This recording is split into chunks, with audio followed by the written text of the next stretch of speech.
जो official documentation है ना यूनिटी इंजन की, इस पे जाते हैं।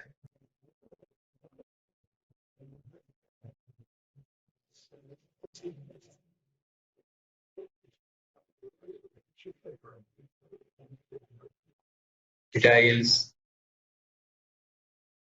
बहुत सारे मटेरियल्स पड़े हुए हैं। ठीक है, आप इंजन को जो है एक्सप्लोर कर रहे हैं। इसमें ये प्रोजेक्ट्स हैं जो मैंने रोल अबाउट ट्यूटोरियल का कहा था, वो ये पढ़ लेना।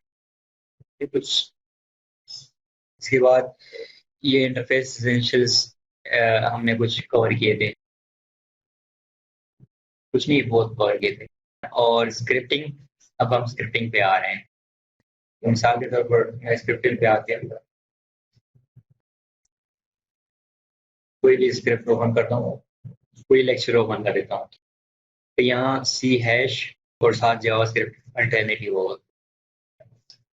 तो जो गो लैंग्वेज है उसकी इतनी ज़्यादा एग्जांपल नहीं मिलेंगे, तो script as a behaviour component हम ऐड कर देंगे। कंपोनेंट तो है, ठीक है, लेकिन एज ए बिहेवियर हम यूज कर सकते हैं। अब एक सिंपल सा स्क्रिप्ट लिखते हैं जो अपने कैमरा को अटैच करते हैं। तो मैंने जिस तरह डायरेक्टरी स्ट्रक्चर की बात की थी, डायरेक्टरी स्ट्रक्चर वो मेंटेन करते हैं ताकि आसानी हो ये स्क्रिप्ट। इसके बाद हम यहाँ से कर सकते क्रिएट सी शार्प स्क्रिप्ट। हम जावा स्क्रिप्ट यूज नहीं करेंगे, हम सी शार्प इसी कोर्स में यूज करेंगे। दो के हम यूज कर सकते, उसमें इतना मुश्किल नहीं है। ये सी शार्प स्क्रिप्ट है। यहाँ से दूसरा जो हमारा गेम कंपोनेंट है ये भी सिलेक्टेड है। Create component new script. लेकिन इसी तरीके से अगर हम कोई स्क्रिप्ट क्रिएट करते हैं, मिसाल अगर मैं क्रिएट कर देता हूँ क्रिएट इन एड, तो ये मेन डायरेक्टरी में आएगा, तो फिर आपने मैन्युअली ड्रैग करना होता है। लेकिन आसानी ये है कि ये स्क्रिप्ट इसी कैमरा को ऑलरेडी अटैच है।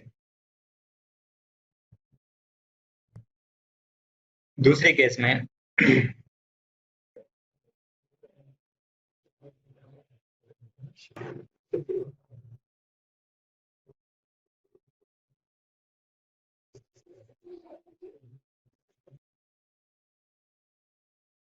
जब हमने डायरेक्टरी बनाई उसके अंदर क्रिएट कर रहा है, क्रिएट सी शार्प स्क्रिप्ट, उसको मैं नाम दे देता हूँ फर्स्ट के नाम से। अब ये दो के यहाँ डायरेक्टरी के इनसाइड है लेकिन कैमरा को अटैच नहीं है, तो हम यहाँ यहाँ से कैमरा ओपन करते हैं, इंस्पेक्टर विंडो पे जाएंगे, इवन यहाँ से ड्रैग कर सकते हैं अपने कैमरा ऑब्जेक्ट पे। ये कैमरा ऑब्जेक्ट है हमारा, सही, यहाँ ऐड हो गया। अब इस स्क्रिप्ट में कुछ नहीं है, सही, हम खाली है। इसको ओपन करते हैं। तो नॉर्मली कोडिंग के लिए आपको आईडी चाहिए। आईडी एक इंटीग्रेटेड डेवलपमेंट एनवायरनमेंट होता है जिसमें आप कुछ भी कर सकते हैं डेवलपमेंट के लिहाज से। तो एक अच्छी आईडी वो आईडी है जो कि आपको ज़्यादा फैसिलिटेट करे आपकी डेवलपमेंट के लिहाज से। तो बाय डिफॉल्ट यूनिटी के साथ कोडिंग के लिए एक आईडी आती है, उसको हम कहते हैं मानो डेवलपर। इसके अलावा किसी भी एडिटर के थ्रू कोड को एडिट कर सकते हैं, इवन विजुअल स्टूडियो। लेकिन विजुअल स्टूडियो में ये इशू होगा कि प्रॉपर्टी है जिसको कहते हैं इंटेलिजेंस। इंटेलिजेंस जानते हो? इंटेलिजेंस ये प्रॉपर्टी है, मिसाल के तौर पर मैं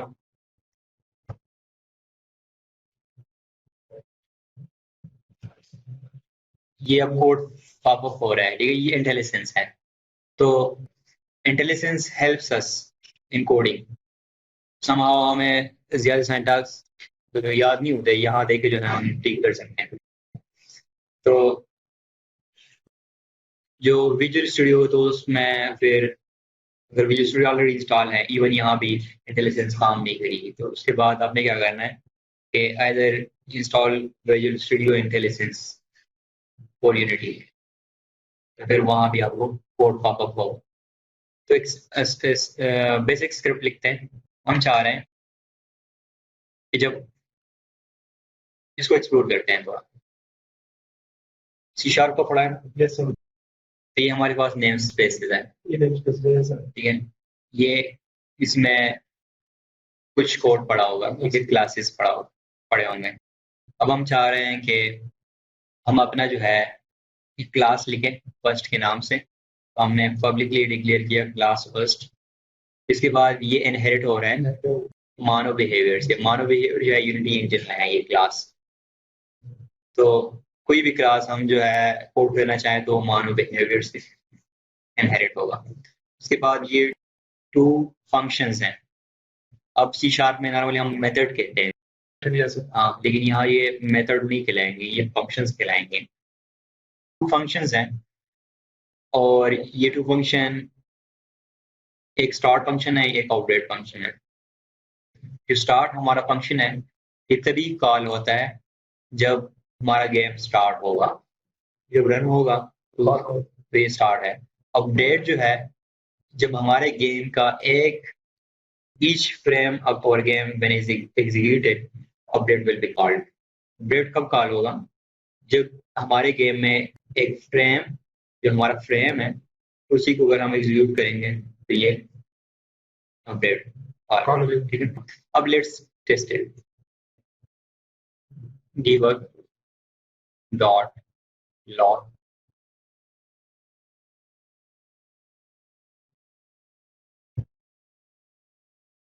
अब हम चाह रहे हैं कि यहाँ मैसेज करें गेम स्टार्टेड। यहाँ हम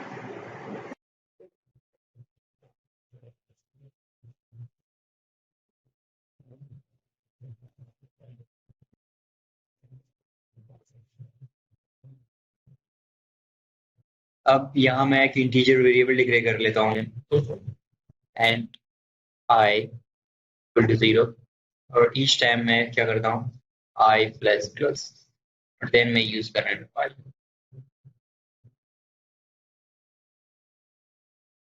बाय स्टेप।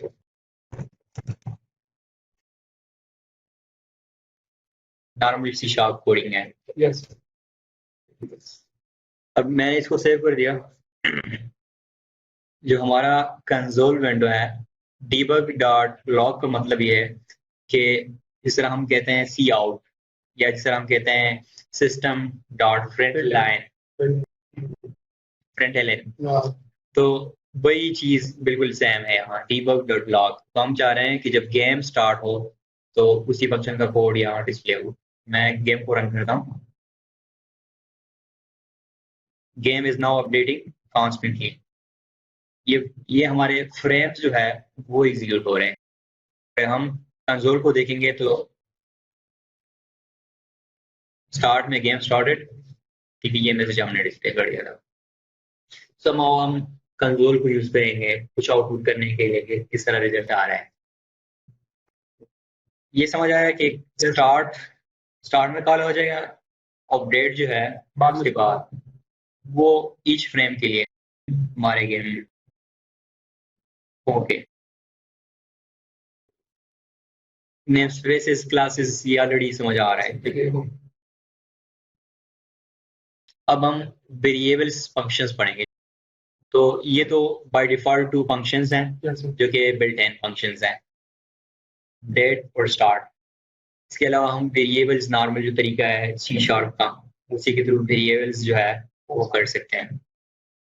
टाइम नोट कर लो, मैं नहीं चाह रहा कि स्टैंड हो। वेरिएबल्स कॉन्सेप्ट क्लियर है? यस कोई भी क्लियर नहीं हो मुझे बताओ, मैं क्लियर कर दूंगा ताकि आगे जो है इशू ना हो। सही, वेरिएबल और फंक्शंस क्लियर है। फंक्शन में आर्गुमेंट पास करना और यस सर इसके अलावा रिटर्निंग कॉन्सेप्ट ये पता है, ठीक है। ये debug डॉट log जो है ये debug क्लास में log फंक्शन है जो कि आउटपुट के लिए यूज होता है। some conventions and syntax steps from me from Unity environment from programmers। वो ये है कि जब भी आप कोड करो सबसे पहले हर जगह कमेंट्स यूज करो कि किस तरह इन्होंने बाय डिफॉल्ट यूज किया है। कमेंट्स का ये तरीका भी है, दूसरा तरीका भी है। यस अब फिर लाइन बाय लाइन, ठीक है। जब नीड हो तो इस तरह यहाँ एक लाइन लिख रहे हैं, यहाँ लाइन, ये कमेंट का तरीका है। दूसरा, जो आपका कोड है वो ये जरूरी नहीं है कंपाइलर के लिए। अभी जो हम इंडेंटेशन की बात कर रहे हैं, कोड आपका इसी फॉर्मेट में, हमें अगर मैं एक लाइन ऑफ कोड लिख रहा हूँ, वाइड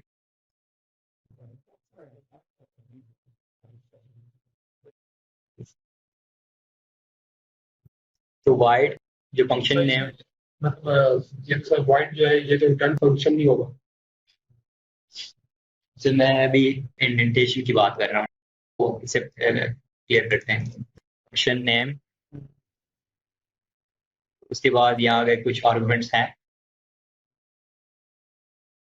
अब ये अब अच्छा कोड नहीं है जो हमने लिखा। जरूर मैं यहाँ लिखता हूँ डीबग या इस तरह का कुछ कोड, इस तरह, तो अगर ये इसी तरह होता है, ठीक है, तो ये अच्छा कोड नहीं है। तो हम जो ये करली ब्रेस है, इसी में इसी को टारगेट करेंगे, उसके बाद इसके कंटेंट जो है उसको हम इंडेंट कर देंगे, वो इस तरह टेप करेंगे। फिर यहाँ अगर कुछ कोड है उसको, वो इसके इनसाइड है, जो यहाँ एक एफ लगा हुआ है, मतलब उसको लेआउट इस तरह से करेंगे। हाँ, अगर इस तरह नहीं होगा फिर कोड दूसरी कम्युनिटी के लिए रीडेबल नहीं होगा। अब ये अगर इस तरह होगा तो अच्छा नहीं लगेगा, हम इस तरह करोगे, तो ये कुछ कन्वेंशन है इस तरह यूज किया जाए। उसके अलावा मिसाल के तौर पर कोई टॉपिक है जिसपे आपको मुश्किल हो रहा है समझना, इसको लेकिन हमने यहाँ डीबग तो मुझे याद है, ठीक है, लेकिन इसके बाद मुझे ये नहीं पता किस तरह इसको आगे पढ़ने, तो मैं चाह रहा हूँ कि इसकी डॉक्यूमेंटेशन ओपन हो,